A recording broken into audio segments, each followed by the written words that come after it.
The Trumpet Daily program begins right now. Today's world news, what it means, where it's taking us. I bring you the one and only possible message of world peace. This is a message of hope, tremendous hope. And he said unto me, you must prophesy again.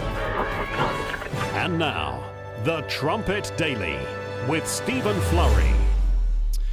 Hello again, everyone, and welcome back to the Trumpet Daily Radio Show. We have an exciting program prepared for you today. Quite a few clips. We've got some sound from Boris Johnson here in the UK, a phone call that he made to Joe Biden this week. So that's some interesting insights, as we'll hear a little bit later, if we have time, because as I say, we have lots and lots of clips to get to. But everyone's on board, as I said earlier this week. I mean, this is a worldwide phenomenon. The media spoke Saturday night, and everybody, just everybody, worldwide, they surrender to the mob. The pressure is so intense. And the pressure being put upon Donald Trump at this moment to concede, the pressure to concede, it's almost overwhelming. There's a poll from MSNBC. 79% of people believe that Biden won, and only 3% believe that Donald Trump won. Another very, very accurate and precise poll. 79-3. It's like the polling right before the election. Wisconsin, Biden was ahead by 17 points. And they say with a straight face, they want for you to believe that you are all alone and that to stand up against the mob, it's you alone against the mob. Bernie Sanders yesterday, he said that President Trump is delegitimizing American democracy. Representative Clyburn, he said that by not throwing in the towel, the president is behaving like, you guessed it, Adolf Hitler. Another reference to another comparison to Adolf Hitler. That's one of the favorites out of the Democrat playbook. Adam Schiff, he said, imagine if this happened in another country, a leader refusing to concede, alleging fraud without evidence, resisting a peaceful transition of power. We would condemn it. We would condemn it. Now, yesterday, right at the end of the program, we went through a little imaginary scenario of our own. Imagine if all of these accounts of voter fraud, all of this evidence, eyewitnesses, affidavits, these are witnesses giving sworn testimony, and then all the other things associated with this very unique election. America's never seen anything like it.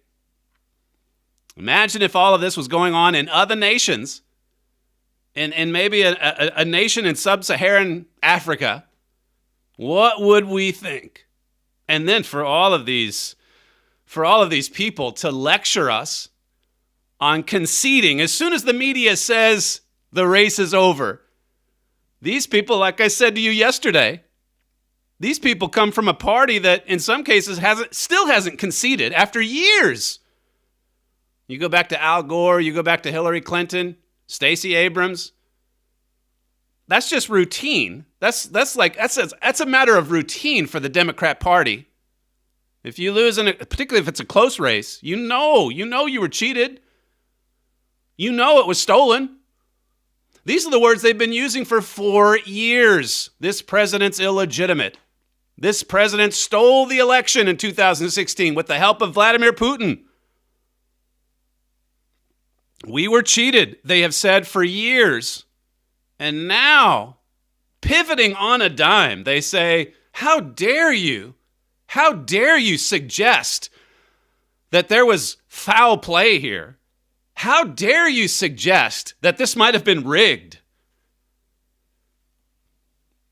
Even the Republicans, so many of them, Karl Rove, he comes out of the Bush camp. This is the establishment. He's from Fox News. He speaks for Fox. He speaks for the Republican establishment. He speaks for Romney. He speaks for the Bushes. He speaks for the McCains. And they all agree. He had a Wall Street Journal opinion piece yesterday. I guess it appears in the printed version of today. This election result won't be overturned. So you might as well give up. You might as well throw in the towel. Even some of the president's staunchest supporters. There was a story yesterday in the Dallas Morning News. The Texas pastor, Robert Jeffress, he said that Biden's victory was a bitter pill to swallow, and that while the result isn't official, it appears that he won. It looks, just like my father wrote on Monday, it looks really bad, boy. Look, if you believe the media, of course it looks bad. They despise this president. They wanted him to leave last week. They wanted him to leave 4 years ago. They wanted him to leave after the unjust Mueller investigation, or during, anytime before it, during, after, whenever. Ukraine, impeachment. What did my father say in 2018? This was in the Saving America article. He said, for 8 years under President Obama, the forces of the radical left were on the march, virtually unchecked. Nobody would stop them. Nobody would stand up to it. All these Republicans, and they're so quick to criticize the president. Oh, he's damaging democracy. He's damaging the electoral process. And my father said in 2018, regarding the Obama movement, even Republican leaders caved in. And that was after they had taken control of Congress and had a lot of power to stop the president. Even when they had the power, they caved in. They got caught up in the swooning. Everyone was swooning before Barack Obama. Everyone worshiped him. Can you imagine, just for a second, this is a little bit of an aside, but we've gone through that this week. Can you imagine any newscaster in the universe cutting off Barack Obama and saying, hang on a second, no evidence? I mean, Barack Obama lied. He did lie on occasion. There were even the left-wing media. Think about Obamacare and all the promises he made. When did they ever interrupt him and say, you know what, we're going to have to break in here, people, because there's no evidence behind what he's saying. Never happened, did it? Not once. Now, like I said yesterday, that's just what they do. If you're representing the Trump campaign, whether it's Kayleigh McEnany or Donald Trump himself, even the president himself, they will shut him down. This is where we are. My father says Donald Trump has proved himself willing to take a stand where others have not. It's quite something to behold him resisting these anti-American forces. He has inspired a few other leaders to challenge the radical left and to help expose it. We talked about this point yesterday. To expose it for what it is. He's inspired a few other leaders, but boy, there's not too many of them. Mike Pompeo earlier this week. What are you doing to prepare for the transition between Donald Trump and Joe Biden? Well, I think there will be a smooth transition to a second Trump term, he said, and then he comes under a fierce attack. How could you say this? How could you act like he's going to go on for a second term? The results are in. We've made the decision. I want to take you back a few days. I think I saw this maybe Monday night. This is Cheryl Atkinson. She, the Obama people spied on her. They tampered with her computer. And she fought back. Now she's kind of on the fringe as far as journalism is concerned or reporting goes. Her book, I have the title of it later on here, The Smear, How Shady Political Operatives and Fake News Control What We See. Control what you see, what you think, and how you vote. That's a book from several years ago. Yeah, they want to even control the way you vote. They want to control the vote. Who was it that said, it doesn't matter how many vote, it's who's counting the votes. That's what matters. It was Lenin or Marx, one of those communists. If you've got control of the counting process, then you control the vote. Pure and simple. And that's what we've seen happen in these major Democrat crime machines in Philadelphia, in Detroit, in Milwaukee, in Atlanta. And this is something they've been doing for years. It's just that this time it's on a mass scale, and everybody in America sees it or saw it last week, some of it. When it was happening in California, leading up to the 2018 election, and the Republicans had those leads in something like 20 seats, I think it was. And then over the next 3 weeks, after everyone thought, well, the election's over, one after another, those seats were flipped as they brought in more mail-in ballots, as they harvested more ballots coming out of nowhere. Sam saw a story yesterday from the middle part of California. This Republican who surged to the lead after they were counting some absentee ballots. He's up like 3,000 or 4,000 votes now. And what did they do? This was already days after the election. And there's some of those congressional seats, they're still not decided because they're still trying to sift through ballots. And who knows when another box shows up. Anyway, this Republican surged to the lead, and then they stopped counting. They just stopped. Well, the election officials say, well, this is California, and, it's, we have a lot of Democrats in this state. In fact, it's a single-party state. So let's stop counting, and when we regroup and when we restart, we might see a different result. That's the way they work. This is the way they operate. This time they had to do it on the big stage, the national stage. So Cheryl Atkinson, the other night, it's one of these live Twitter feed videos where she's taking questions from some of her viewers, and she's talking about just how unique this election was in all the wrong ways, really, and how that we were prepared for this even months before the election. Here's clip 2. But one thing that should make us suspicious is, to me, we were primed for the scenario. A lot of pundits and analysts that were wrong about virtually everything else were right about one thing, uncannily, that months ago they said, or they knew, that on election day that Trump would appear to win the election, but they called it a red mirage. They said that would fade away as the votes were counted. Well, now when you hear that, you say, that sounds reasonable. We knew that was coming. But if we hadn't been primed to accept that would be the case, it would be very suspicious to us. That's a fascinating point, isn't it? That we were primed for this. It was at the very outset of September, so 2 months before the election. Axios came out with the Red Mirage story. The New York Times picked it up and ran with it. CNN a few days later. And they, step by step, they went through this scenario that, I guess, accepting a few additional wrinkles, it pretty much played out last week the way they said that it would.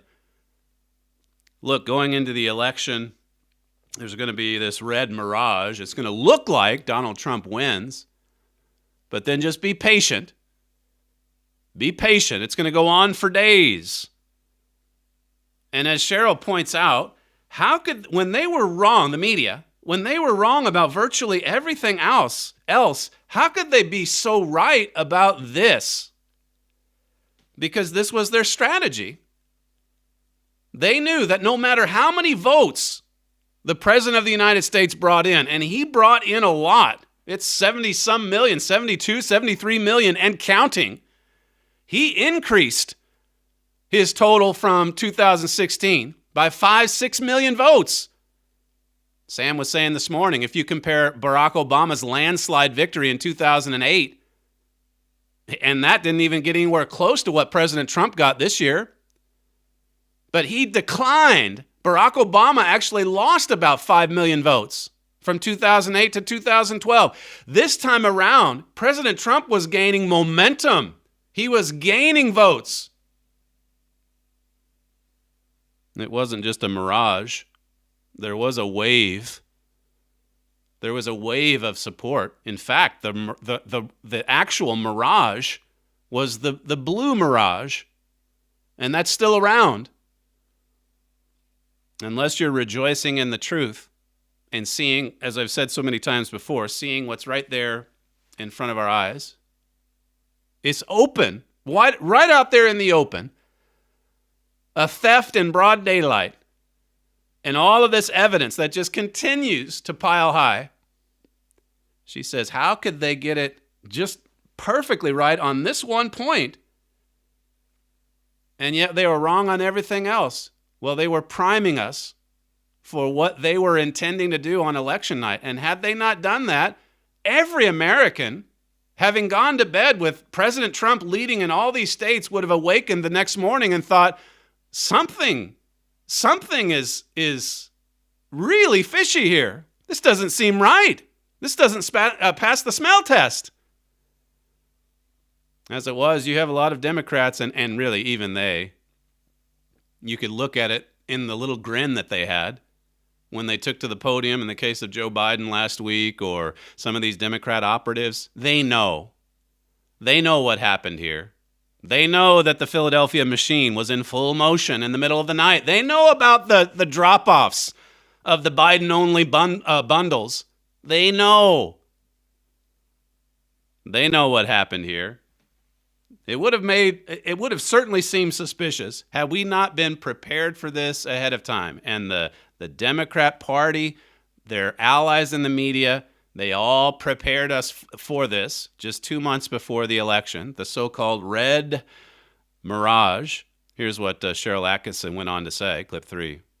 But there's reason for, in this unusual scenario and situation that's never before happened, for journalists to go in with a reasonable suspicion that maybe something either improper happened or something went wrong. And instead, we're getting this odd notion from so many reporters and analysts that the question shouldn't even be asked. There's enough here for just a reasonable suspicion that, wow, if we've never experienced anything like this, maybe we should at least look into it. Instead, though, what have we seen? What are you talking about? You have no evidence. Even when there's hundreds and hundreds of affidavits now piling up, you have no evidence. And of course, more evidence is going to be uncovered as they get through with the canvassing process and the audits and all those that are coming up in some of these states. But instead, like she says, you're getting the president himself just cut off. We've got to interrupt this briefing here because like Shep Smith said, what the president's telling you there is simply not true. He can't even give his side. They won't listen to it. Atkinson says this is like Alice in Wonderland. That's the environment that we're in right now. Her book, The Smear, How Shady Political Operatives and Fake News, they're working together. They're in bed together. And fake news control what you see, what you think, and how you vote. They controlled the vote, at least in these Democrat machines that have been rife with corruption for decades. This has been a problem that's been there for more than a half century. And President Trump and his team are working to expose it. I want to take you back to that Axios report from early September. They were talking here again. This is 2 months before election night. And they're discussing what was going to happen on November the 3rd. Here's clip 4.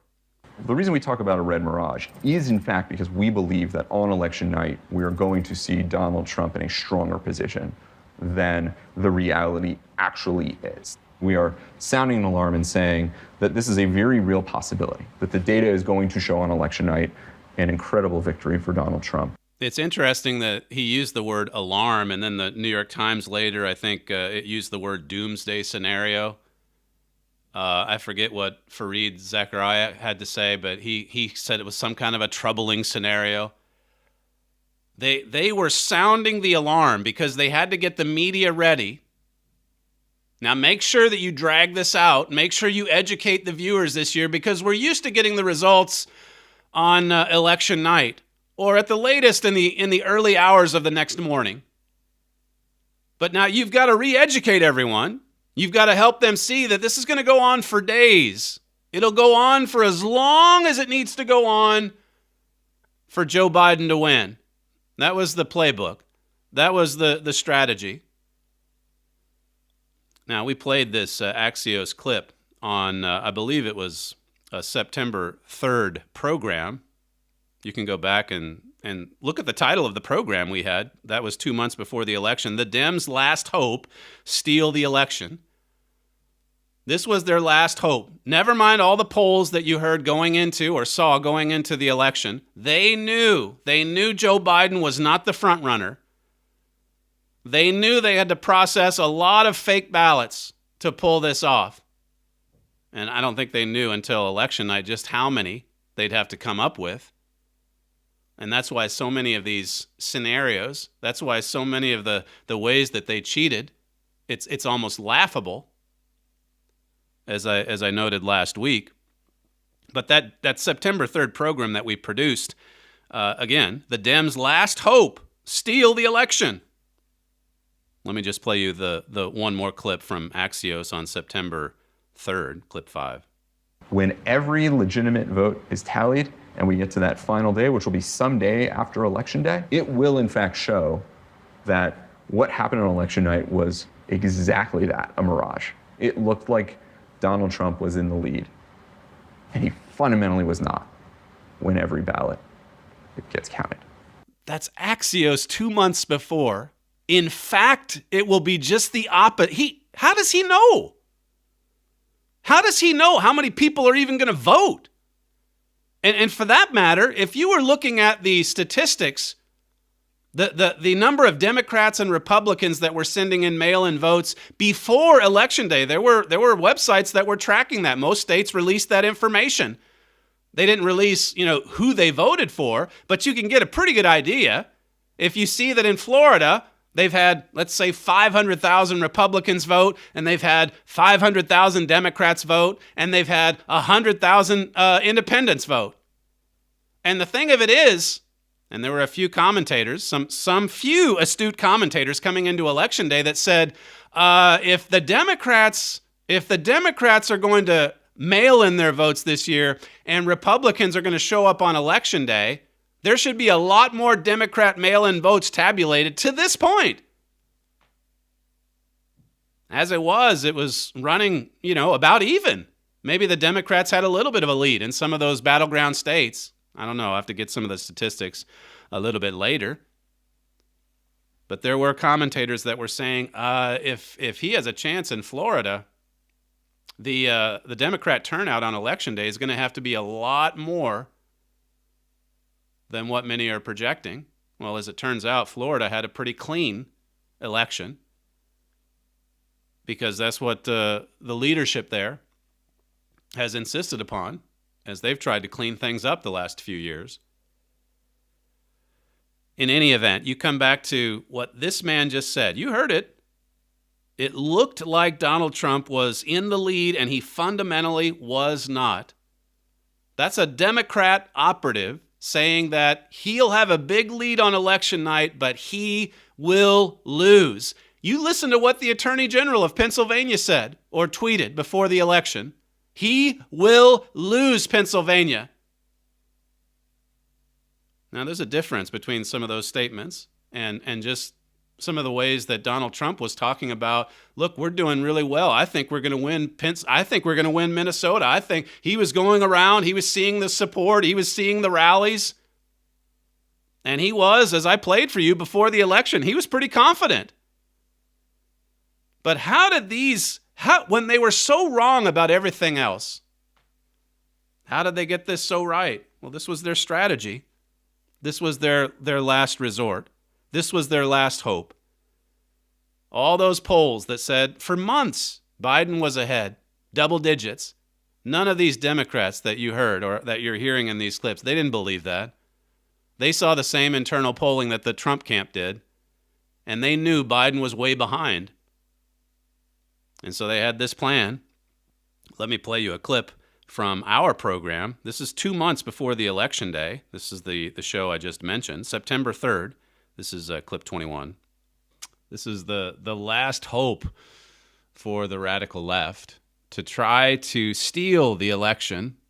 And they're out there telling people, look, November 3rd, when it gets here, it may look like Donald Trump has won. It may even look like he wins in a landslide. But that's okay. Remember what Hillary Clinton said. Don't you dare concede, Joe Biden. Don't concede on election night. That's from our show 2 months before the election. Let me just remind you, we covered this again around that same time. This is how the New York Times followed on after the Axios piece.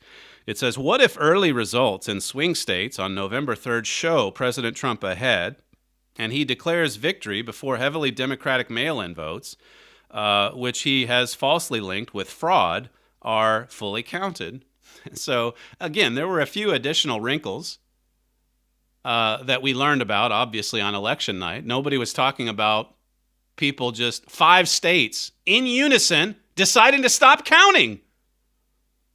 That's because they weren't expecting to be overwhelmed with people voting for Donald Trump. And so they just shut it down.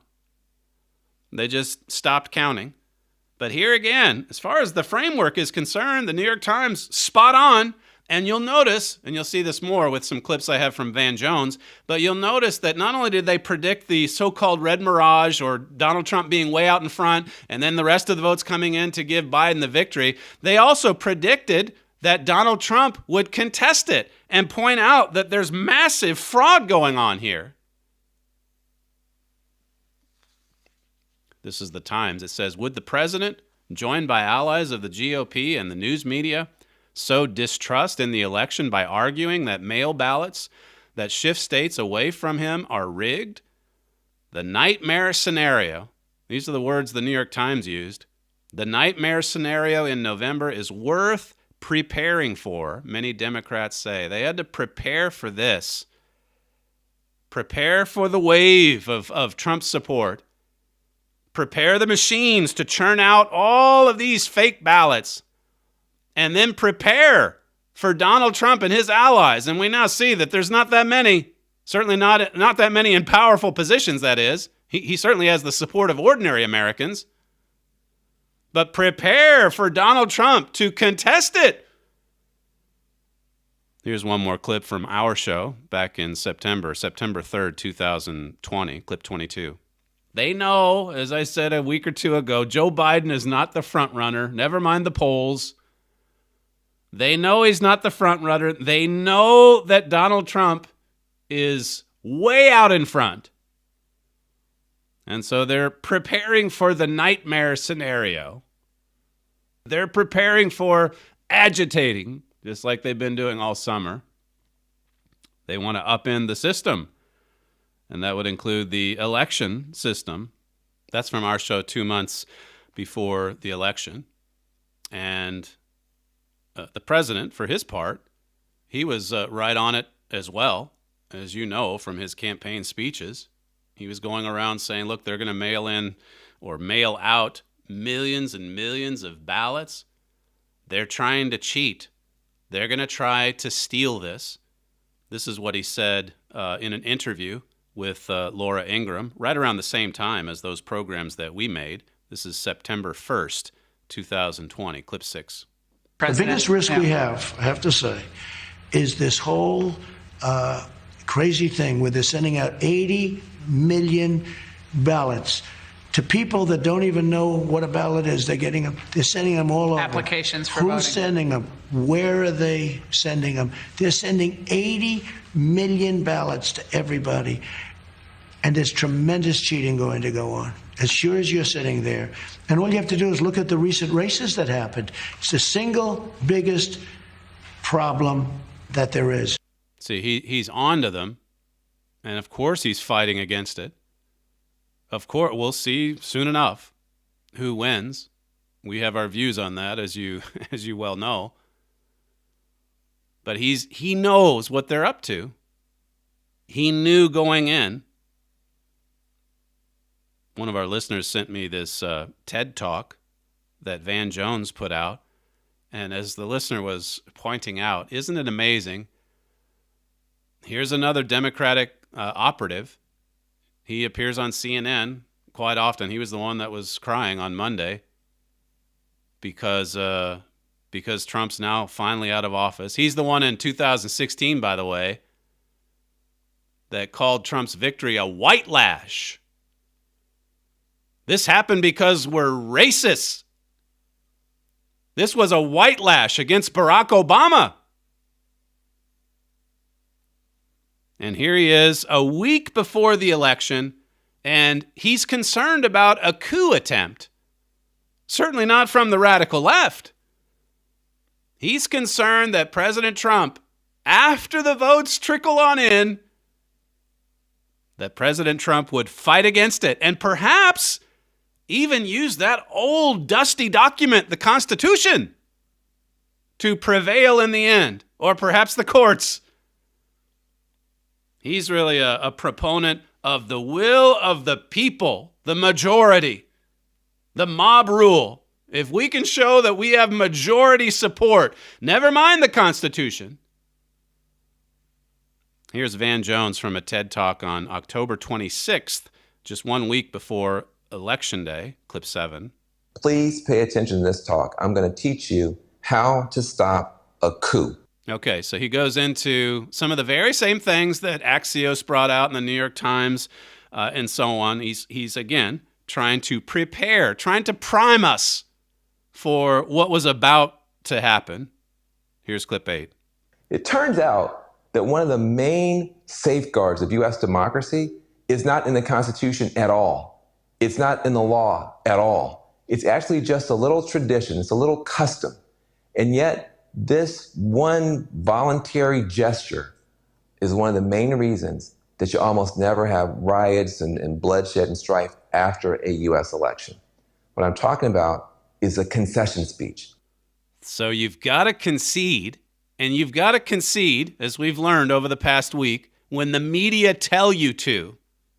If they decide that you've lost, even if other states haven't completed their counts, even if nothing has been certified, if the media says you lost, then you either concede or you're going to cause riots.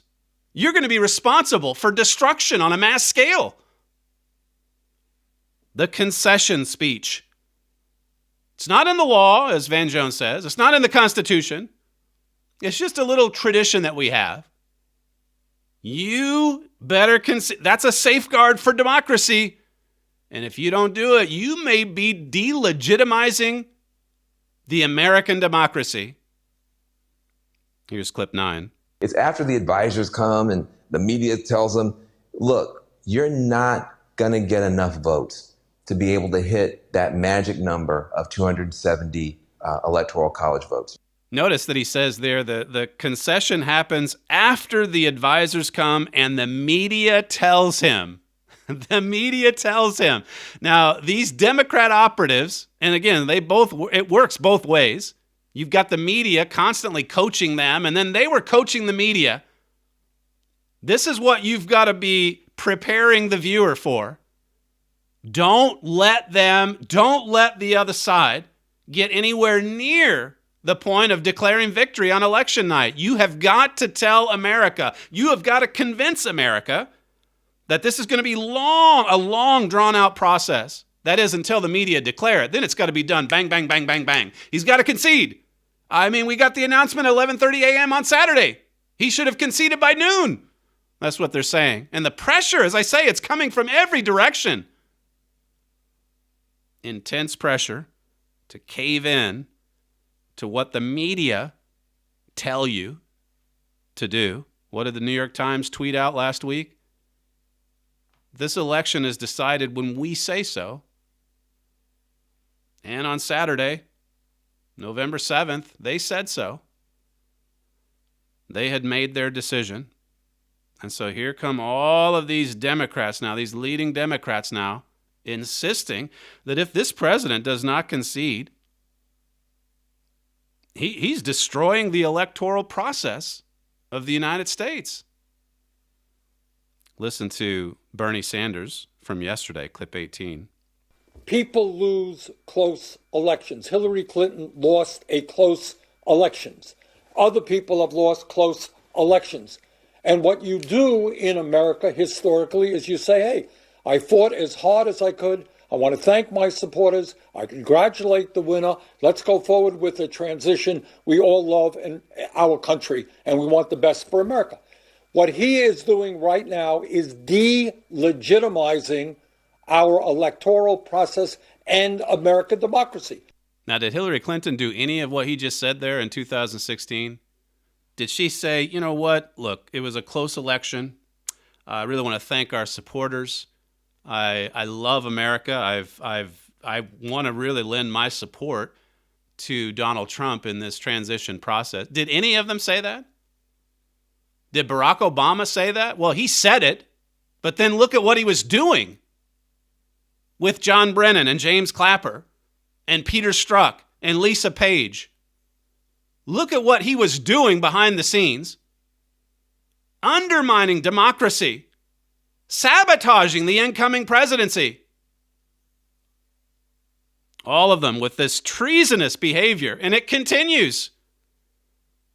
And then they have the audacity to lecture Donald Trump about conceding. He went on to say that, you know, it takes guts to concede. Clip 19. You got to have the guts to sometimes say, you know what, I put up a fight, I lost, congratulations to the winner, let's go on. And Bernie Sanders certainly has the guts to quit. He beat Hillary in 2016, and he beat Biden this time. But they cheated him. And he was told to submit to the intense pressure to capitulate. And so he did. And I guess he sees that as something that's courageous. Donald Trump's cut from a different cloth. He knows what's going on.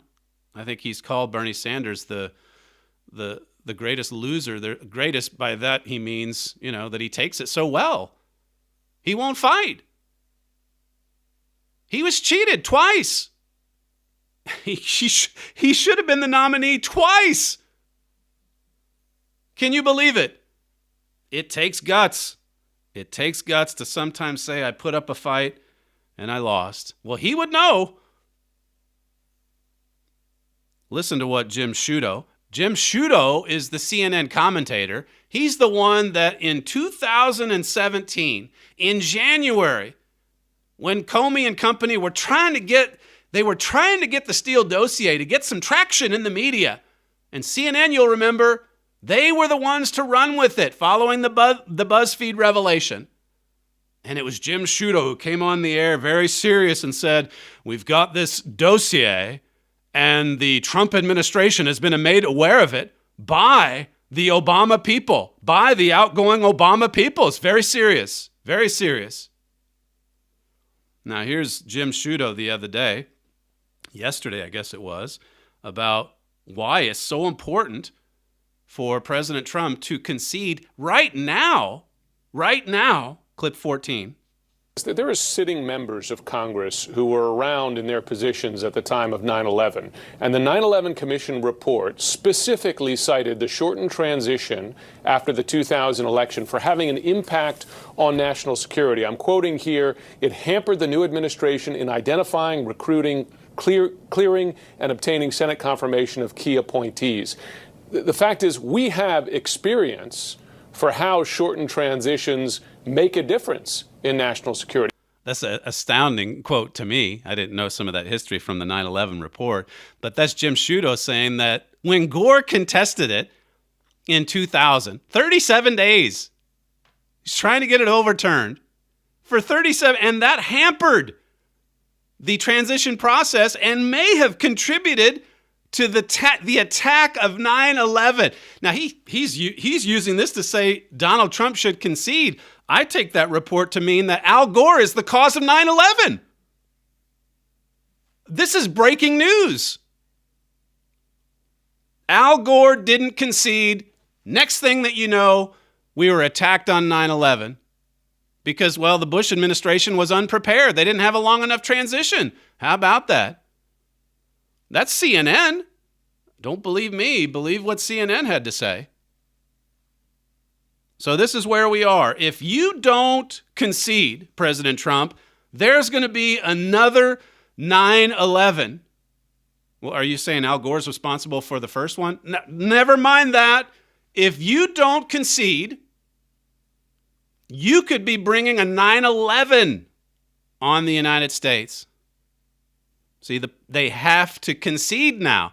Now, Van Jones went through it in more detail than Axios. As I say, he's going into there could be more votes that come in after the fact. But what if President Trump doesn't concede? Well, I mean, this is something that's quite terrifying. Play clip 10.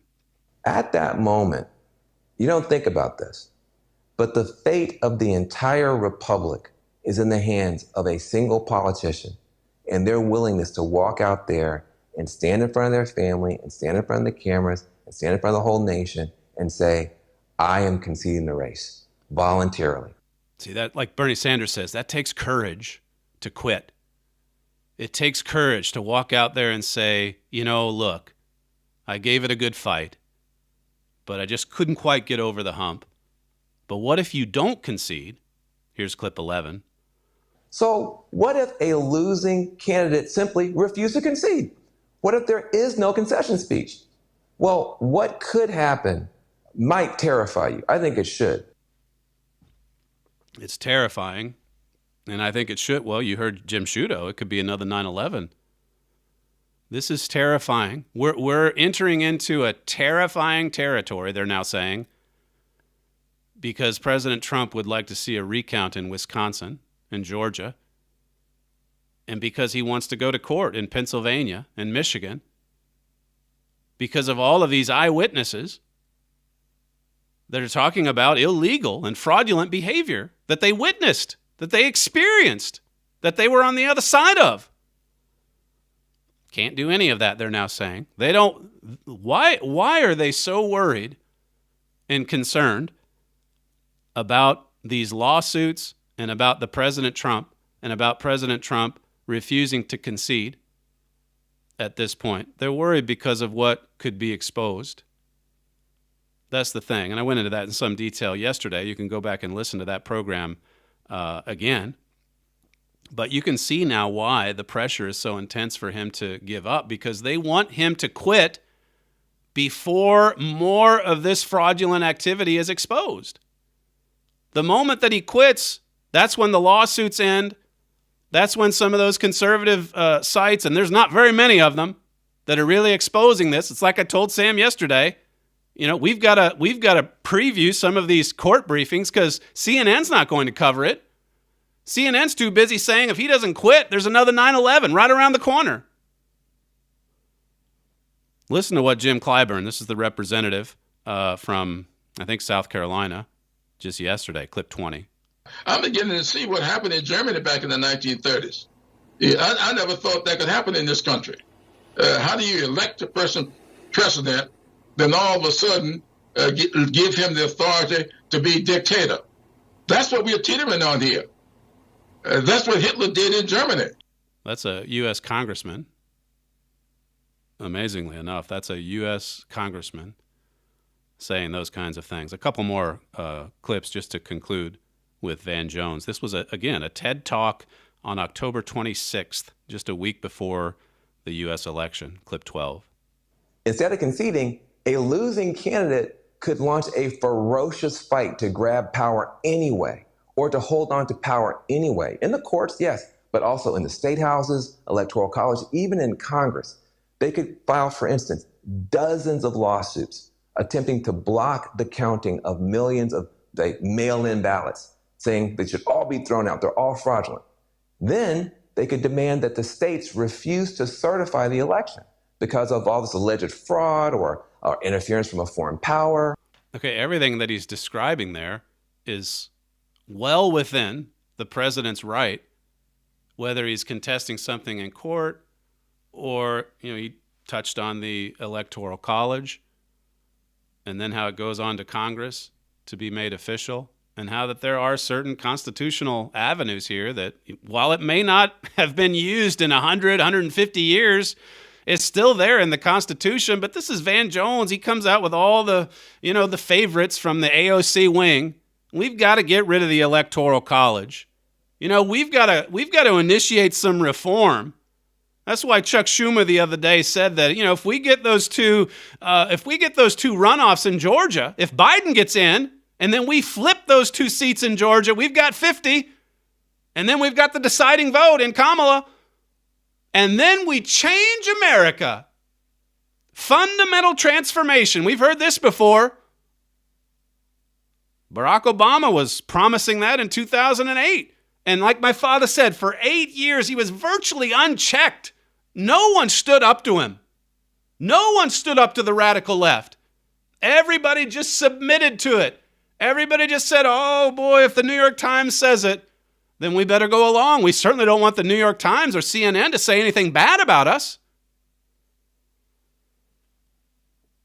Listen to Van Jones again. This is the last clip from that TED Talk, talking about why the president should concede. And he's saying all this before we even know the results of the election. The playbook, this was the plan. This was their last hope, to just steal it outright. To steal it out in the plain of day. And if they can't get away with that, then they've got plenty of ammunition to say, well, boy, we've been taken over by Adolf Hitler. We're being ruled by a tyrant, a dictator. This is clip 13. The idea that an incumbent president should concede honorably and graciously and ensure a peaceful transfer of power rather than trying to use every trick in the book to hang on to power, that's an American value too. Yeah, you should just quit. It takes guts. I mean, that's real courage. That's American values. Tell that to Al Gore. Tell that to Hillary Clinton.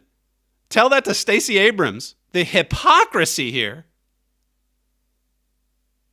It couldn't be any thicker. These are people that, as a matter of routine, will not accept the results of an election that goes against them. They just won't do it. And then as soon as the media make their ridiculous, premature declaration, as they did last Saturday,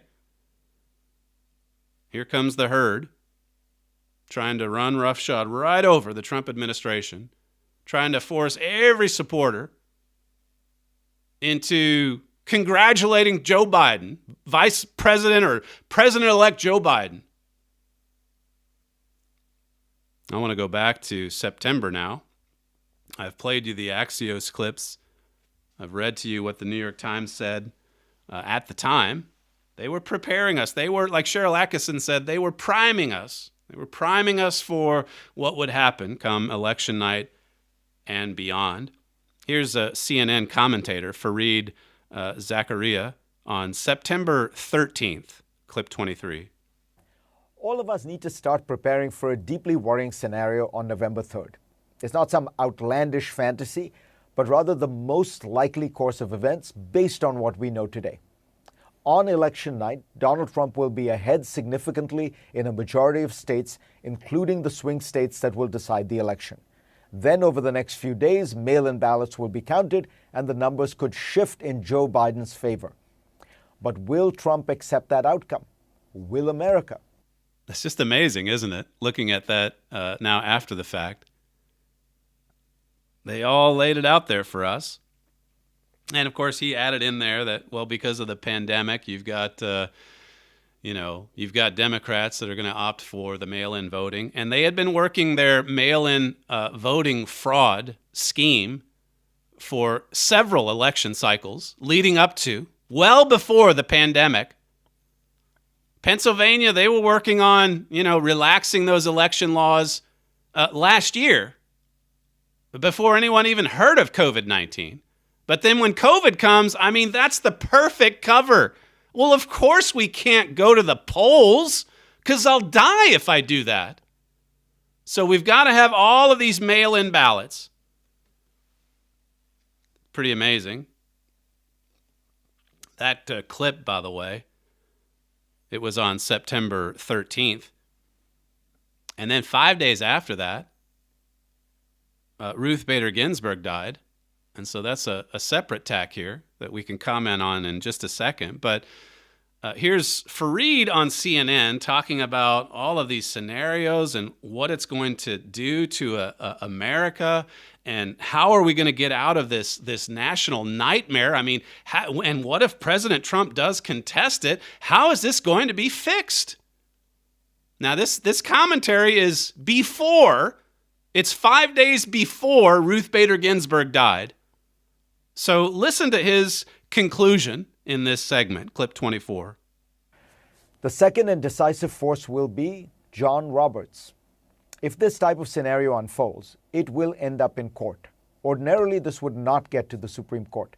The Constitution is crystal clear that it is the states and the states alone that get to determine their electors.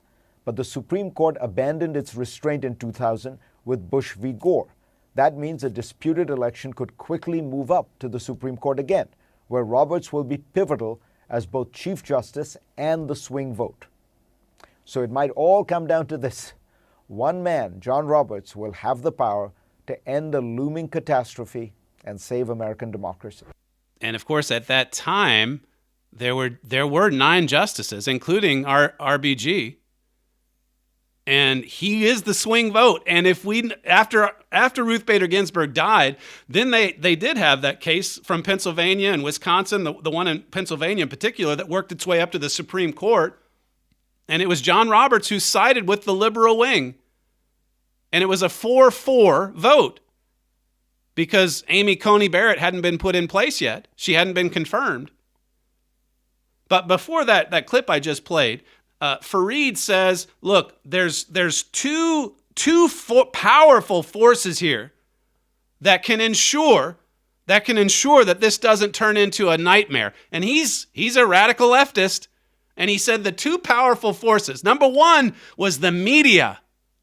The media that has to prepare the American electorate for a long, drawn-out process. And then 2, the second powerful force is John Roberts. It could come down to 1 vote in the Supreme Court.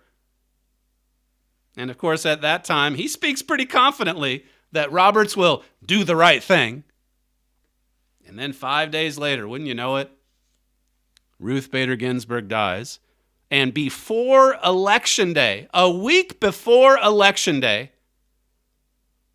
despite the angry protests coming from the radical left, President Donald Trump, together with the senators in Congress, they confirm Amy Coney Barrett. And this is what he said early on in the process. I think this was before he nominated her.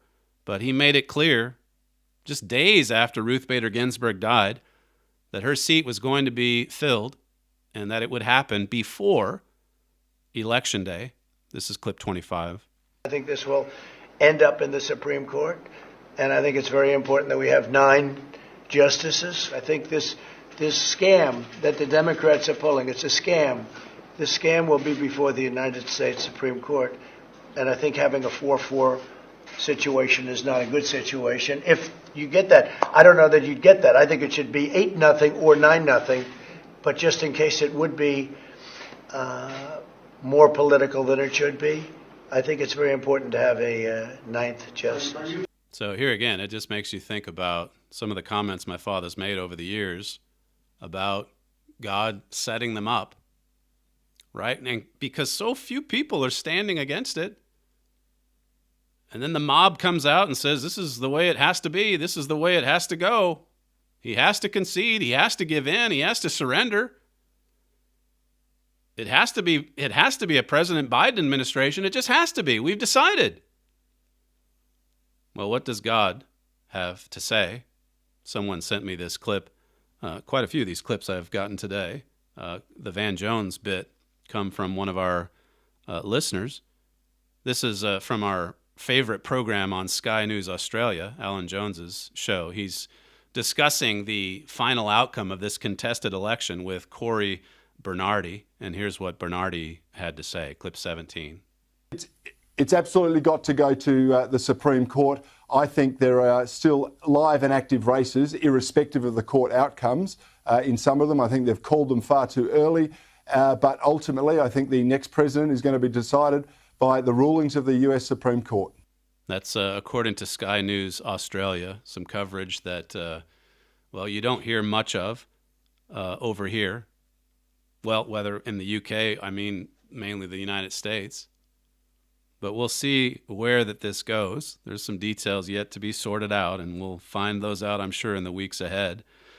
But for now, I'll leave you with that. You're listening to Stephen Flurry, and this is the Trumpet Daily Radio Show. Email us, td@kpcg.fm.